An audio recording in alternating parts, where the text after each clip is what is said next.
Okay, so I cut up all the vegetables, and as you can see, I cut up the carrots and the celery into fairly thick slices because this again is going to cook for a while and we don't want mush. And I also quartered a whole bunch of fairly large mushrooms. If these mushrooms were smaller, I probably would have left them whole. Again, my mom and my grandmother did not put mushrooms in the soup, but I happen to like it, so here you go. And then probably the most important ingredient are the leeks, which are right here. So we're not ready to put that into the soup yet. The soup, the water hasn't even gotten to a boil, and once it gets to a boil, we still have another hour to go, so it's time to relax for a little bit. Okay, the soup has finally come to a boil. That took a while.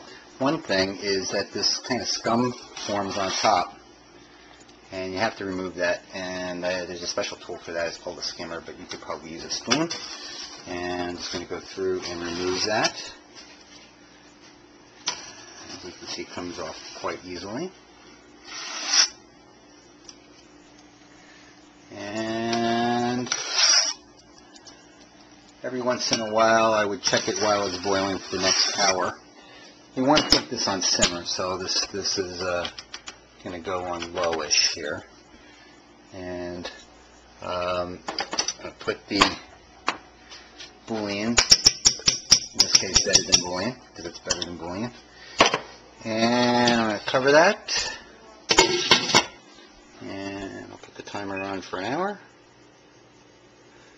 And I'll see you then.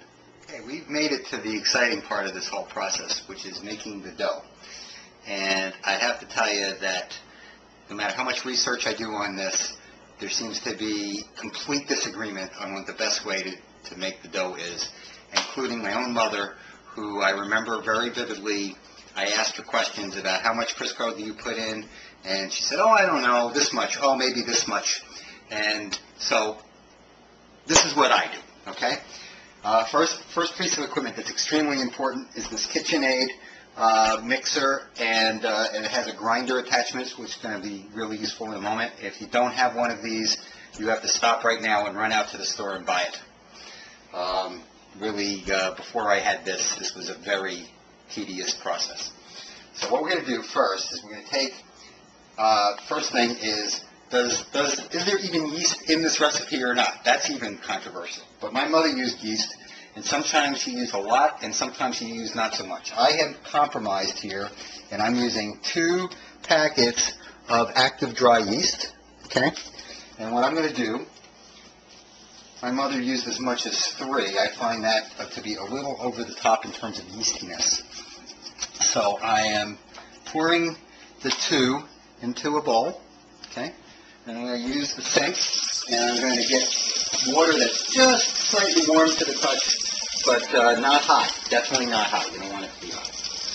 And, okay, that's good. And what I'm just going to do is cover, just put enough water in there so that I can mix this up and kind of moisten that. Some people would put a little sugar in here, but there's going to be sugar in the recipe, so this is what I do. And I just sit that here for a moment, and that'll actually foam up while we're preparing the rest of it. So what I got here is about a cup and a little change of milk. And again, the quantities totally up in the air here.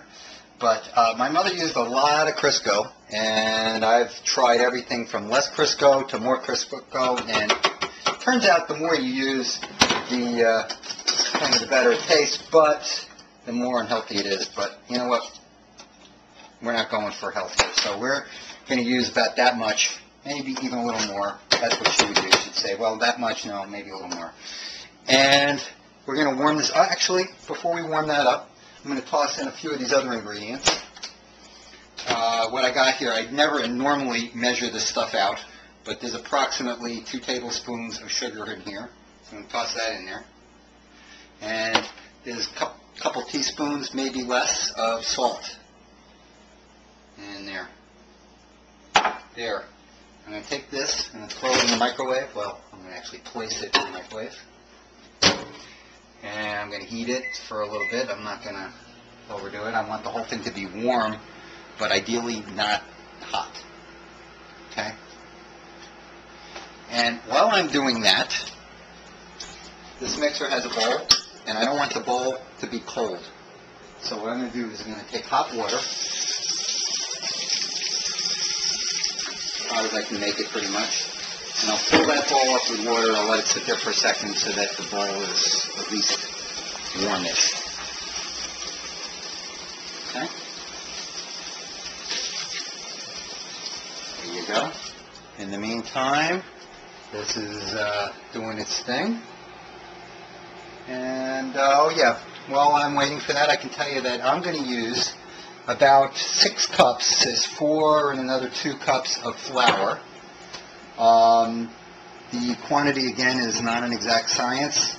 I tend to like to have extra dough when I'm done, because there is something to be done with the extra dough, as you will see. So, what do we got here? This is warmish, and I'm going to mix. Okay, we're back. I had a little camera problem, but that's been resolved. So what I did was I heated this up so that this is basically milk, which I was using 1% milk, and a bunch of Crisco, and some salt, and some sugar. And I got that sitting there, and the bowl has been in here kind of warming. With that hot water in there. So pour that out. And I'm going to snap this into place. Well, actually, I need the attachment. It's right here. Okay. Put this on there. Just like in the movies. And I put that there. Okay. And it's all plugged in. And what I'm going to do is I'm going to add let's see, what ingredient should I add first? Sometimes I don't remember. So I'm going to just check my notes. And, okay. So I'm going to put in, I don't put in all the flour at once, because part of the science to this is to toy with the ingredients at the very end until you get the right consistency. So I'm going to take some dough, I'll stick that in there, and maybe a little bit more than that. And as you can see, the yeast has foamed up. So I'm going to take that, and I'm going to dump that in there. Now it has the consistency of slime.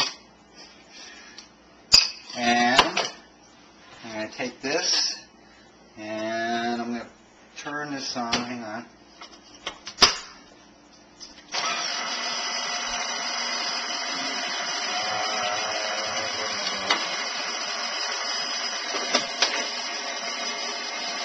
And pour this in there